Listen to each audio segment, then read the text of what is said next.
switch from a small, tight racetrack to that big sweeping corner at Eldora. And I qualified well, which was really important, and then got going at the start and kept the lead and won that race. And that was very cool to experience that and outrun those boys. Speaking of Chad, why do you grow the beard? To irritate Chad. Do you really? Yeah, well, I don't mind it. My wife likes it. That's all being that a new matters. father, I might need to shave it off for some baby photos here in the future. We'll see. Chad's going to babysit, Yeah, right? Chad's, I've been beating up on him here lately, and May was tough, so maybe I should cut him some slack. Yeah, cut him a break. Before we let you go, do we know the real Jimmy Johnson? I don't know. I don't even know if I know myself. Yeah, good answer. All right, go get down there for driver interviews. Thank you. Thank you, Jimmy. Well, the storylines in the garage are flowing like the wine here in Sonoma, but we've got you covered by the best in the business. For more now about Kurt Busch and to find out what cars he'll be following on pit road, we kick things off with Matt Yoakum.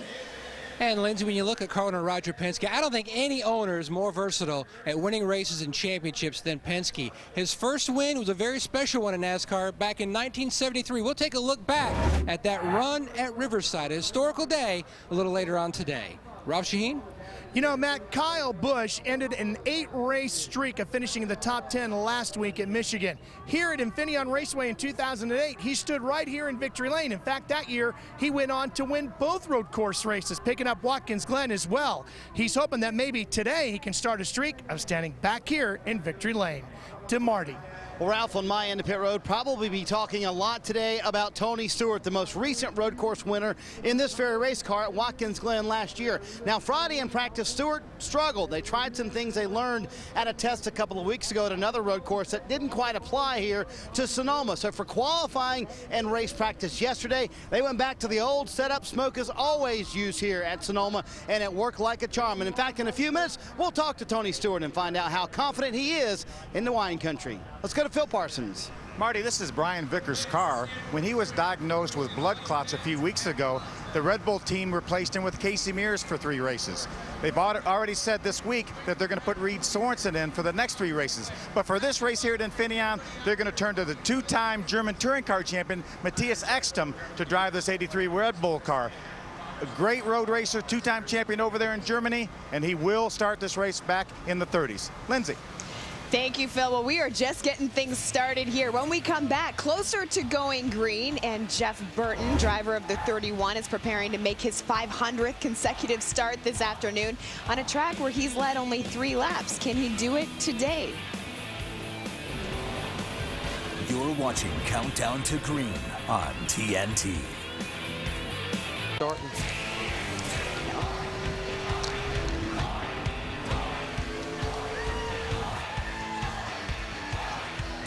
Welcome back to Countdown to Green from Sonoma, California. You know, true road course ringers are really a thing of the past, but there are some new faces that are taking advantage of the track here at Infineon today. They are Matthias Ekstrom from Sweden, driving the 83 car this week.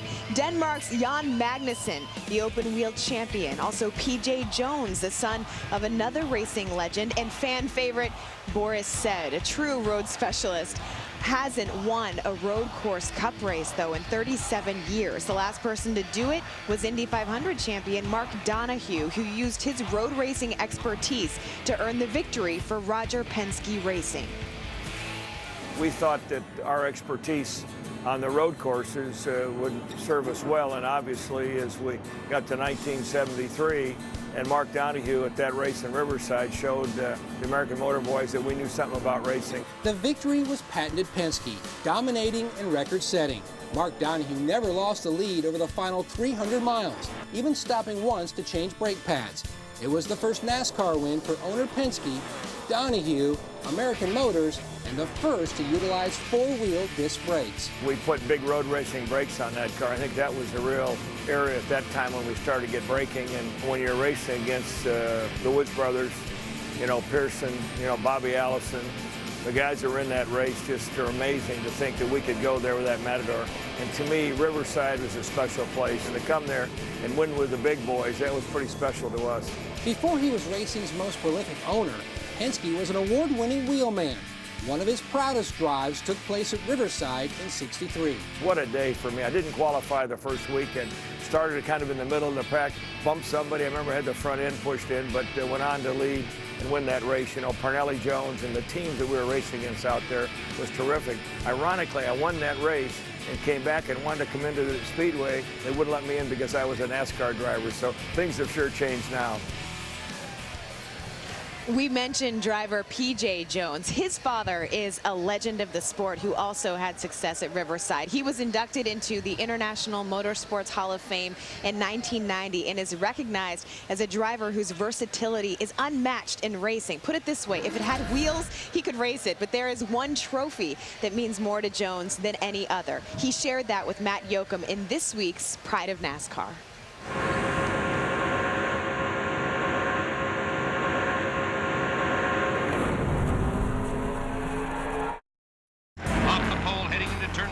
Parnelli Jones in car number 15 takes the lead. Parnelli has adjusted quickly to sports car racing and finds traffic a cinch. The checkered flag is down, and the winner of the Milwaukee 250 for stock cars, Parnelli Jones. I mean, I had a lot of desire, a lot of will to win, and can't stand to lose type of thing, you know. And that propelled me probably more than anything. And I think there's a lot of good race drivers around that have a lot of talent and everything else. But I had to learn to slow down and concentrate on what I was doing instead of trying to win the race in the first corner. Out of the turn, Parnelli Jones under A.J. Point in the 47 car to take back the lead. Who was the guy that really drove you to be better? I didn't, honest to God, I felt that I was better. I mean, I had that attitude. I mean, I went wheel to wheel with Foyt, won a lot of races against AJ. I mean, AJ won a lot of races I fell out of. I mean, don't get me wrong, AJ's a good race driver and all that, but I felt that I was every bit as good, if not better, than he. But AJ and I run wheel to wheel in midgets and sprint cars. I mean, we look at each other and think, well, we're lucky we're here. When you look at your racing resume, you walk into your office and you can see the checkered flag that waved over you when you won the 1963 Indy 500. Can you, to this day, even put into words what that day meant to you? I remember waking up about 2 or 3 o'clock in the morning and running into the bathroom and looking in the mirror to make sure I wasn't dreaming.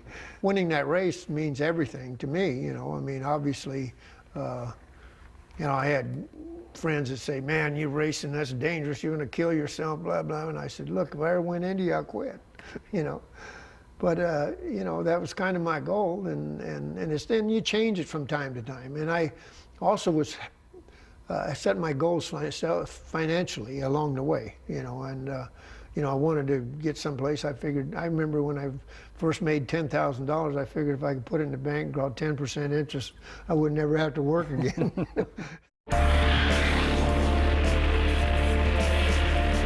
You could run road courses, you could run short tracks, you could run stock cars. Is that why you saw like people like yourself and Gurney dominate the Riverside races every year? When I went to road racing, it was like a duck in the water. I mean, it just came so natural for me. I don't know why. I mean, even in other races in USAC, I won the stock car championship in USAC, and we ran some road courses and stuff like that. And I just, when I go out, right away I'd be much quicker than everybody, and then eventually they'd close up on me, but it just came natural for me. I don't know, road racing, might have missed my calling. When you look through history, a lot of car owners are successful, but not many were legends behind the wheel, and you were really one of the first. How are you able to carry over your success from being a driver to being a car owner? Well, first of all, I had a good partner, Bell, and Firestone was really behind us, I mean, at the time, and helped us a great deal. I had the knowledge of knowing where to go, so we had a chance to buy the team, bought the building that they were in Indianapolis, and wound up bringing their knowledge and our knowledge and put it together with the car, my knowledge that I had on setups and that sort of thing. And we had a good driver. We brought a lot to the chassis, you know, things that could help it, and made the car real dominant. What does it mean to you to be in, you know, over 5 or 6 different racing Hall of Fames? Well, that's when you're proud of your career. I mean, that's something that is stapled on the wall, so to speak, and I'm very proud of that. It's nice to be honored, you know, as in your sport, and not only some of them by your